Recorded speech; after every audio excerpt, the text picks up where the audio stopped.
Mixed signals can make you doubt a clear no. Hi, you're here to keep peace, and today is about ethical boundary setting when they keep you off balance in co-parenting. You'll learn how to spot the pattern and move from arguing to deciding.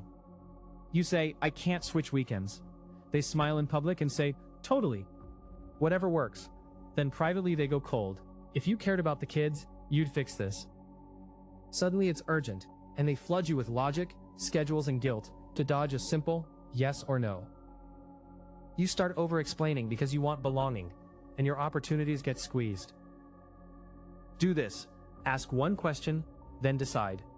Say, are you asking for a switch? Yes or no? The peacekeeper myth and the hidden pattern. You're not their stabilizer.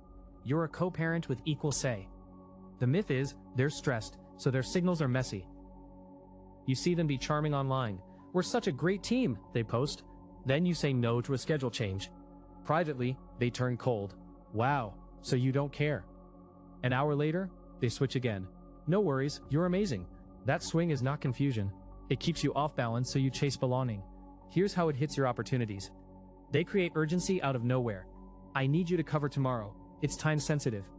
You ask for a simple plan. They flood you with logic. Legally, morally, and financially, it makes sense. You start over-explaining. You defend yourself. You weaken your no. A work example looks the same. They praise you in a group chat, then freeze you out when you decline extra tasks. Your move is not debate. Your move is decision, guided by questions. Do this. Are you asking me to change my answer? Yes or no? How mixed signals show up in co-parenting. You are not the backup plan. You are a decision maker. Mixed signals often show up right after you say no. You say, I can't swap nights this week. I need notice. They were helpless yesterday. I can't do pickups. You're better at it. Then, the moment you set a limit, they flip into control. They post online, so grateful for you. Best co-parent ever. An hour later they message, if you cared, you'd just do it tonight. They add sudden urgency that was not there before. Court forms are due tomorrow. This is an emergency. But when you ask for one clear plan, they avoid it. They send paragraphs. They name rules. They quote other people. You feel the pull to belong. You start explaining. You write a long reply to prove you're reasonable. That's the trap. Your explanation becomes their opening to keep pushing. This also happens at work. A teammate says, could you cover? I'm overwhelmed. You say, not tonight. They reply, wow, I thought you were a team player. And they CC others. Public charm, private coldness. Social backing as pressure.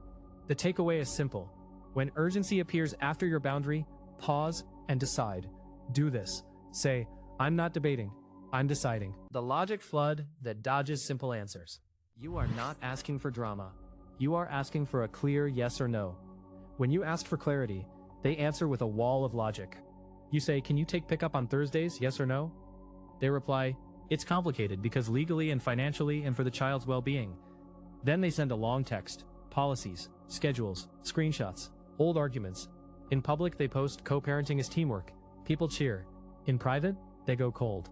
Stop being difficult. You know I'm trying. That mix keeps you off balance. It also pulls on your need to belong. You start thinking, if I explain better, they'll finally agree.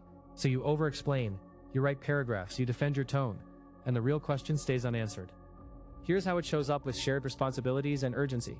You say, I need the childcare plan by tonight. They say, actually it has to be decided in 1 hour. It's a safety issue. But they still will not answer the simple request. They just argue around it. That urgency is not always real. It can be pressure. You can keep it ethical and calm by noticing the dodge. If you can't get a simple answer, you can't plan your opportunities. Do this. Ask one sentence, then stop. Shift from argument to decision, using questions. You keep the peace by deciding, not debating. When they throw mixed signals, your job is to pivot to a decision. Say you text about the schedule. You say, I can do pickup at 5. They reply with a long paragraph. Traffic patterns, your work hours, the school policy, what everyone online agrees is fair. Then they add warmth in public. We're such a great team. But in private, they go cold. Wow, so you're being difficult. You feel that pull to belong, so you start explaining. You list reasons. You soften words. That's the trap. More words gives them more angles. Instead, you make it concrete and short. Try this in the urgency moment. At 2:10, they say, This has to be settled now. I'm posting the plan. You don't argue about the post. You don't defend your character.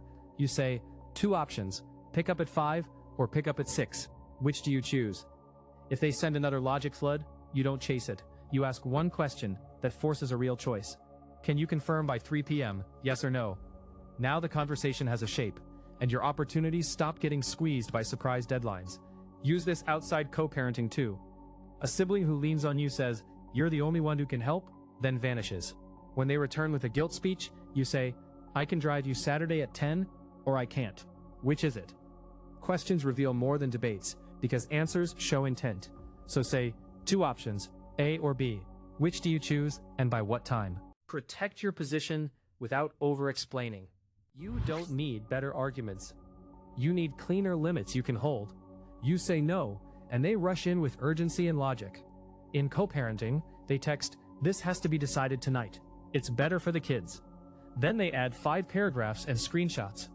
Publicly, they post, "We're working together so well." Privately, they go cold when you don't comply. You start explaining every detail, hoping to seem fair. That over-explaining gives them more angles to fight, and it can cost you time and opportunities. So keep it short, and make it about a decision you control.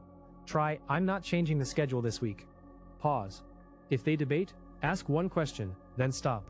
"What exact pickup time are you asking for?" If they avoid it, repeat your line once. Then name one consequence you can keep. "If I don't have a clear time by 6, we follow the current plan." Same move at work, when someone has a loud platform and allies. They message, "Everyone agrees this is urgent, so you should take it." You reply, "I can't take this on today. I can do it Friday." If they argue, you don't defend. You document, and you disengage. Do this. Send one short boundary, one doable consequence, then stop replying to debate. You're not their caretaker. You're a decision maker with shared duties. Mixed signals drain you fastest when urgency shows up out of nowhere.